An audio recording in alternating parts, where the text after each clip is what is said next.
Hi, I just thought I'd post up this video based on a podcast I've just recorded about some of the lessons we learned during the last recession. We actually started trading in 2000, which was during the previous recession. But at that time we were doing residential, didn't really know what was going on, didn't know how to take advantage of the recession and the opportunities that were coming up. Yes, we came across some repossessions and bought some and watched the market grow. But when the second one came around, we were in commercial property and we learned lots of lessons during that time. We managed to buy about 40,000 square foot space, which is great, really transformed our portfolio. But this time round, we're really ready. And I do think there's going to be a period of time here where there's going to be opportunity. I'm sure most people now feel there's going to be a recession. Some feel it's going to be short, some people it's going to be long.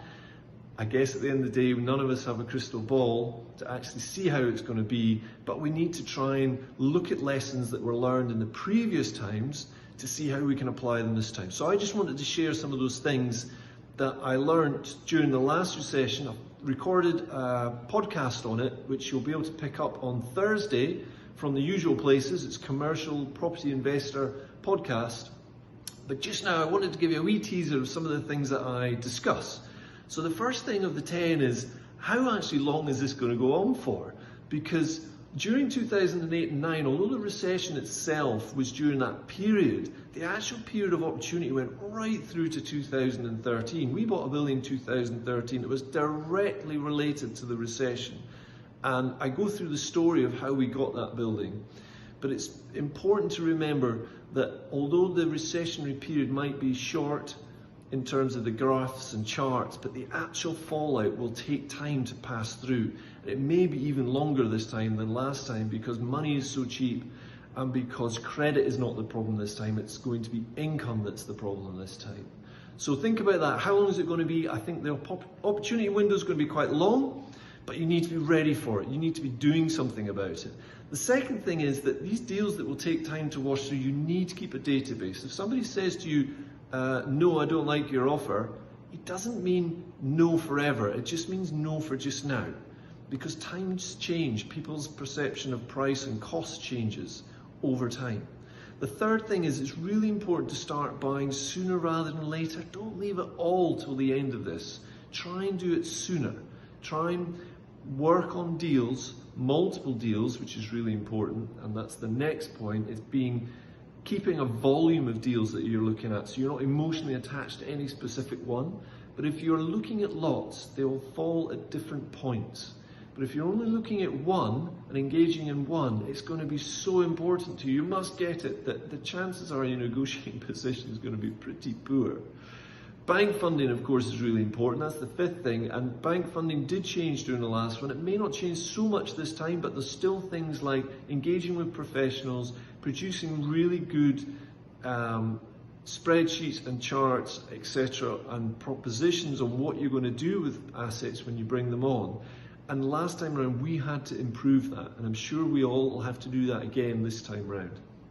Sixth thing is, these buildings that are going to start appearing, they're not going to appear on the market. They're going to appear off market. So it's really important that you get out there and meet agents and discover and meet connections and gatekeepers that are going to lead you towards potential deals. Because people don't want others to know that they are potentially in financial distress. They need to sell assets, but they don't want everybody to know they're selling those assets because that might have a knock-on effect on the rest of their business. So a lot of these assets will not come on the market immediately. They'll be off market. They'll still be for sale. It's your job to try and work out how to get there, how to find them. Hindsight's a great thing. The next point is I would have definitely bought more last time round, and I'm definitely ready this time. Make sure that you are stretching yourself, but not overstretching. Okay, maybe you need to find other people's money, which is the next point, because then you'll be able to buy or stretch further without necessarily making it so that you're at risk yourself.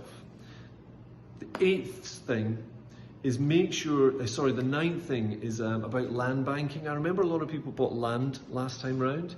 And you know, there can be some great deals for land. The challenge is, when you buy a chunk of land, your money is tied up. You can't do anything else. Now you've got a bottomless pit of money.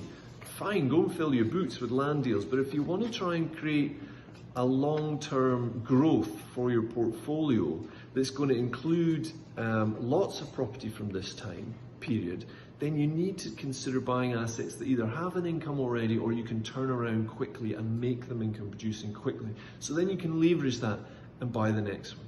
The last point, which I went into during the podcast, is about our own model, multi-let.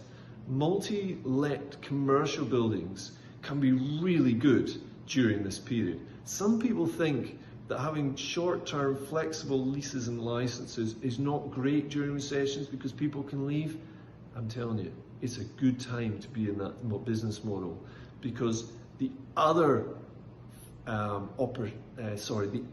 options like leases, 5-year, 10-year leases, they are not going to be of interest to people right now, because they want to get in a position where they can flex with wherever the economy is going and throwing at them.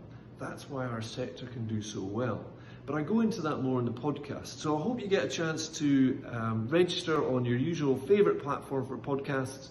It's going to be coming out Thursday morning. It's one that I think some people will get a lot of value from. If you have any projects or anything you're working on just now or opportunities are coming up, please join us on the Facebook group. You'll find us on usual W's, facebook.com/commercial property investor. And in there, you'll be able to see other people and meet with other people that are also starting out or continuing on their journey in commercial property investment. So tune into the podcast. Look forward to hearing from you soon. Thank you.